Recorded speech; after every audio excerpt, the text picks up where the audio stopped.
انسان جوان ہوتا ہے، لڑکا بالغ ہوتا ہے، لڑکی بالغ ہوتی ہے، اللہ نے دونوں کے اندر جنسی خواہش رکھی ہے، سیکسول ڈیزائر رکھا ہے۔ مرد کو عورت کی ضرورت ہے، عورت کو مرد کی ضرورت ہے۔ اللہ نے اس خواہش کو پورا کرنے کا جائز طریقہ نکاح کو بنایا، لڑکا لڑکی کا نکاح کر دیا جائے، ان کی خواہش کو صحیح طریقے سے پورا کیا جائے۔ اب وہی لڑکا اور وہی لڑکی اگر زنا کا راستہ اپنائے، اگر بدکاری کا راستہ اپنائے، اگر غلط لوگوں سے ریلیشن شپ قائم کرے، میرے پیارے ساتھیوں، یہی اللہ کی حد سے تجاوز کرنا ہے۔ اور اللہ فرماتا ہے وَلَا تَعْتَدُوا إِنَّ اللَّهَ لَا يُحِبُّ الْمُعْتَدِينَ، اللہ کی حد کبھی پار مت کرنا، اللہ حد پار کرنے والوں کو پسند نہیں کرتا ہے۔ آپ کے علاقے میں لڑکیوں کو حصہ دیتے ہیں وراثت میں؟ بولو بھائی، کیا لڑکی باپ کی وراثت میں حصہ پاتی ہے آپ کے علاقے میں؟ نہیں پاتی، میں جانتا ہوں نہیں پاتی ہے۔ کیوں؟ ارے ہم نے لڑکی کی شادی کر دی، جہیز لمبا چوڑا جہیز دے دیا، اب کیا وراثت میں حصہ بھی دے؟ یہ مینٹیلٹی ہے ہماری۔ باپ کا انتقال ہوا، ماں کا انتقال ہوا، ماں نے کپڑا چھوڑا، ماں نے زیورات چھوڑے، باپ نے زمین چھوڑی۔ باپ اور ماں کے اس سارے ترکے میں، ساری پراپرٹی میں قرآن کہتا ہے جس طریقے سے بیٹے کا حصہ ہے ویسے ہی بیٹی کا حصہ ہے۔ اور آج ہم پکے مسلمان، قرآن و حدیث پر عمل کرنے والے، ہمارے سماج میں بیٹی کا کوئی حق نہیں ہے۔ بیٹی مانگ لے تو سماج کہتا ہے کتنی بے غیرت لڑکی ہے، باپ کی جائیداد میں سے حصہ مانگ۔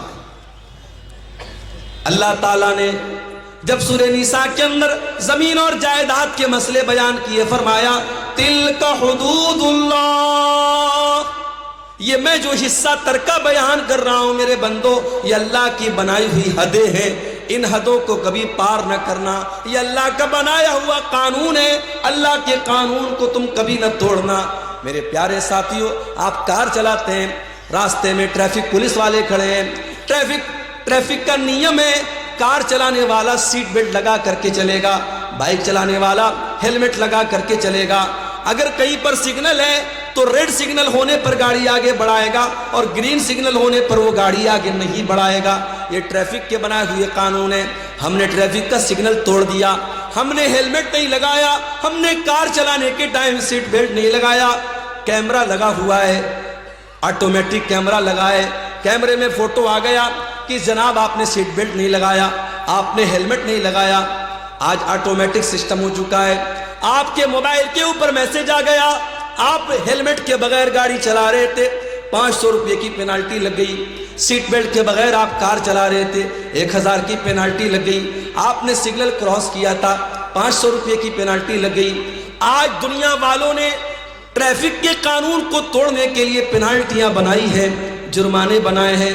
میرے پیارے ساتھیوں، اللہ تعالیٰ نے بھی شریعت میں بہت سارے قانون بنائے ہیں، بہت ساری لیمٹس بنائی ہیں۔ اگر ہم ان قوانین کو توڑیں گے اللہ ہم سے ناراض ہوگا۔ اللہ پینالٹی تو نہیں لگائے گا لیکن اللہ تعالیٰ ناراض ہوگا، اور جب وہ ناراض ہوگا تو پھر ہمارا انجام بہت برا ہونے والا ہے۔ اسی لیے اللہ فرماتا ہے وَلَا تَعْتَدُوا إِنَّهُ لَا يُحِبُّ الْمُعْتَدِينَ، وہ لوگوں تم اللہ کی حد کو کبھی پار نہ کرنا، اللہ حد پار کرنے والوں کو پسند نہیں کرتا۔ آپ جانتے ہیں ایک مذہب ہے ہمارے ملک میں، جین مذہب۔ جین مذہب کے لوگ کوئی گوشت نہیں کھاتے، وہ 100% شاکاہاری ہوتے ہیں۔ اور اتنا ہی نہیں، وہ جب چلتے ہیں تو ماسک لگا کے چلتے ہیں۔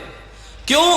کیونکہ ان کا کہنا ہے جب ہم ہوا میں سانس لیتے ہیں تو بہت سارے کیڑے مکوڑے اور بہت سارے جراثیم اور کیٹانو ہمارے سانس لینے سے مر جاتے ہیں، تو ہم ماسک لگا لیتے ہیں تاکہ ان کی ہتیا نہ ہو۔ بہت سارے جین مذہب کے جو ان کے گرو ہوتے ہیں وہ ننگے رہتے ہیں، کیونکہ ان کے مذہب کے جو رہنما ہے ان کی تعلیم ہے کہ کپڑا بھی مت پہنو، ننگے رہو۔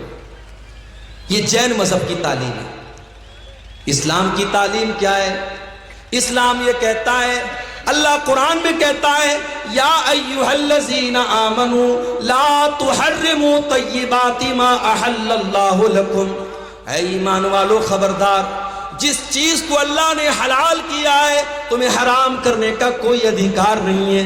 ٹھیک ہے، کوئی شاکاہاری ہو سکتا ہے، کوئی مسلمان بھی ایسا ہو سکتا ہے اس کو گوشت پسند نہیں ہے، وہ سبزی کھاتا ہے، وہ دال کھاتا ہے، بہت اچھی بات ہے، کوئی مسئلہ نہیں، کوئی حرج کی بات نہیں۔ لیکن اگر وہ گوشت کو حرام سمجھتا ہے، وہ یہ سمجھتا ہے کہ گوشت کا کھانا صحیح نہیں ہے، یہ جیو ہتیا ہے، یہ جانوروں کا قتل ہے، یہ جانوروں کا خون بہانا ہے، کان کھول کر کے سن لو، اللہ فرماتا ہے یا ایھا الذین آمنوا لا تحرموا طیبات ما احل اللہ لکم، اے ایمان والو جو چیز اللہ نے تمہارے لیے حلال کی ہے، جو چیز اللہ نے جائز کی ہے، تم کون ہوتے ہو حرام کرنے والے، تم کون ہوتے ہو ناجائز کرنے والے؟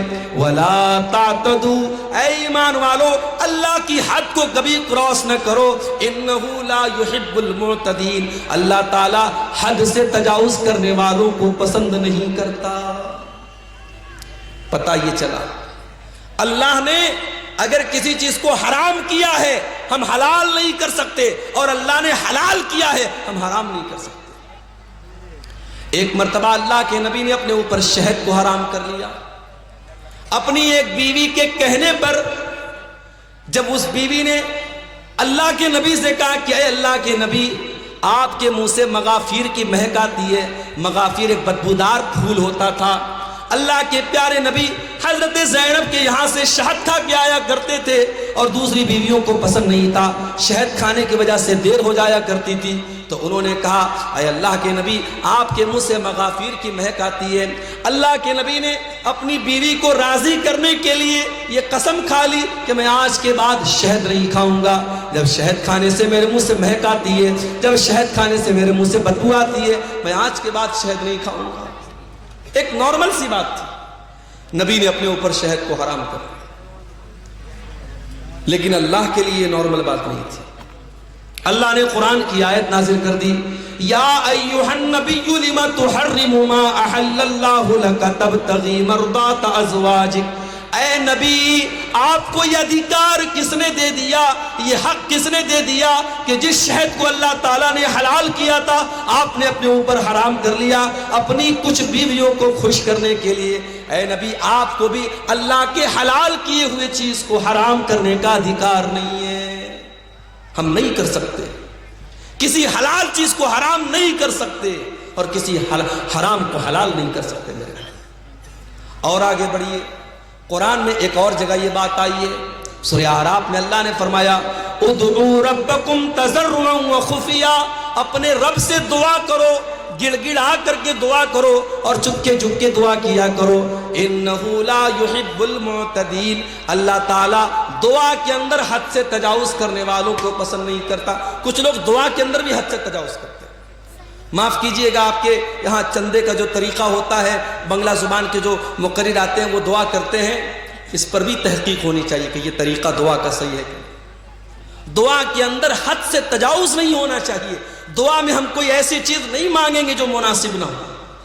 ایک صحابی نے اپنے بیٹے کو دیکھا، بیٹا دعا کر رہا ہے، اے اللہ جنت میں داہنے طرف سفید رنگ کا محل مجھے عطا فرما دے، جنت کے اندر وائٹ ہاؤس مجھے دے دے۔ صحابی نے بیٹے کو یہ دعا کرتے ہوئے سنا، کہا ہے میرے بیٹے یہ تو کیا دعا کر رہا ہے؟ کہا ابا جان میں دعا کر رہا ہوں کہ اللہ تو مجھے جنت کے داہنے سائیڈ میں ایک سفید رنگ کا محل عطا فرما۔